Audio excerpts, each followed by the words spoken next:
there, I'm Sandy Reese, Chief Encouragement Officer here at Get Fully Funded, where we help small nonprofits learn how to raise the money they need to fully fund their mission. I'm here to help you learn how to master the art and science of fundraising, and I've got a great tip for you in just a moment. But before we get to that, go ahead and hit the subscribe button and the notification bell so that the next time we post a really great tip like this one, you're among the first to know. Okay, on to this week's tip. Building relationships with donors is really, really important to the success of your fundraising, but it's even more critical with major donors. You see, the more you learn about them and the stronger the relationship becomes, the more they're going to give and the longer they're going to stick around and continue to give to support your nonprofit's good work. But I understand, because I've been there, that building relationships on purpose can sometimes feel a little weird. People have even said to me, don't they know that I'm ultimately just going to ask them for money? And the answer is yes. A lot of people are savvy to that, but here's the thing.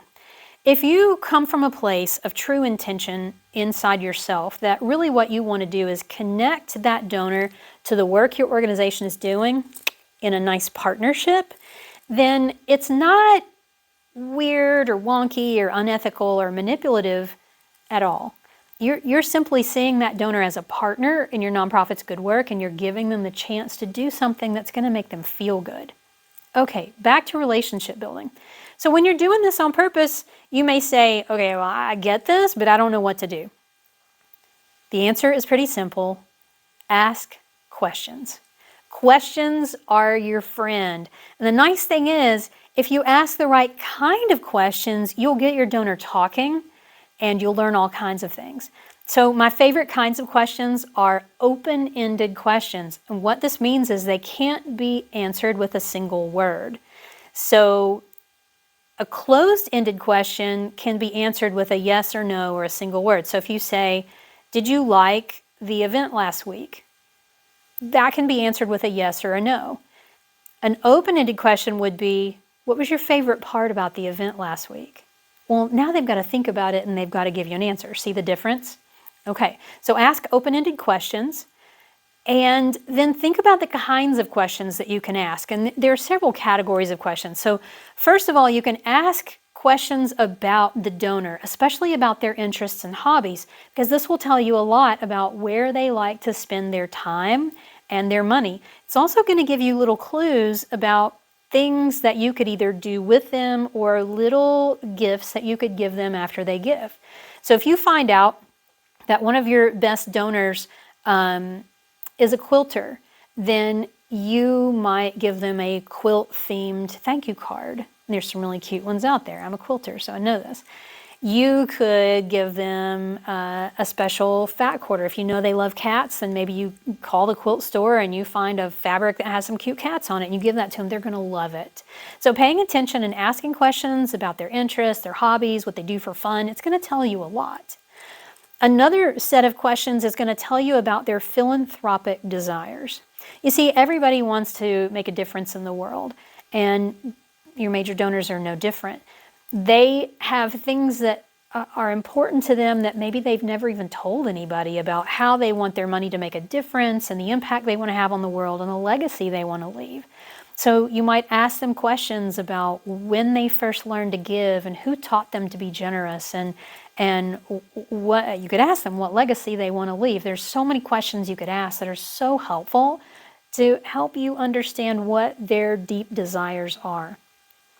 There's another category of questions that tell you more about how that donor got involved with your organization and why your cause matters.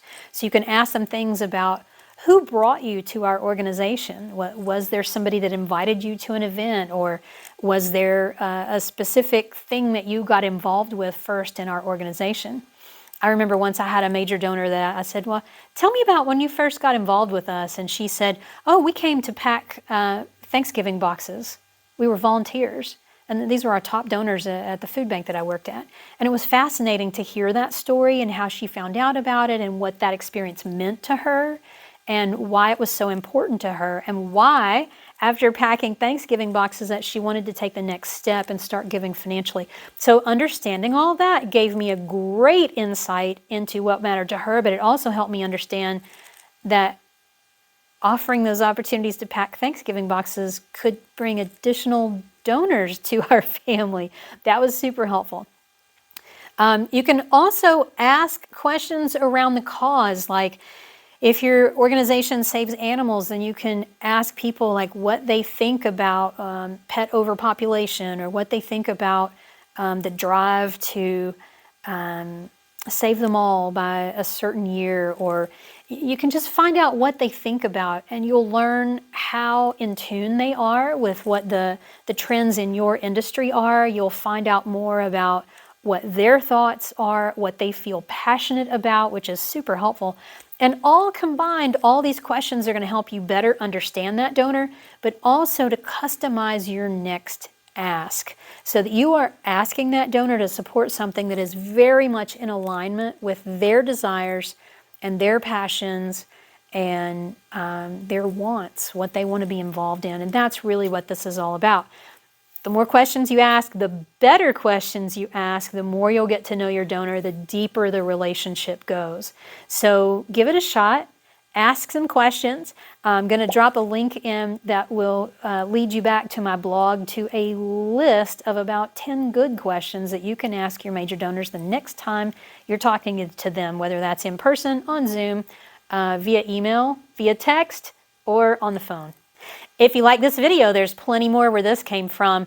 Be sure to hit subscribe and the bell so that you get notifications every time we upload a fresh piece of content so you don't miss a single thing.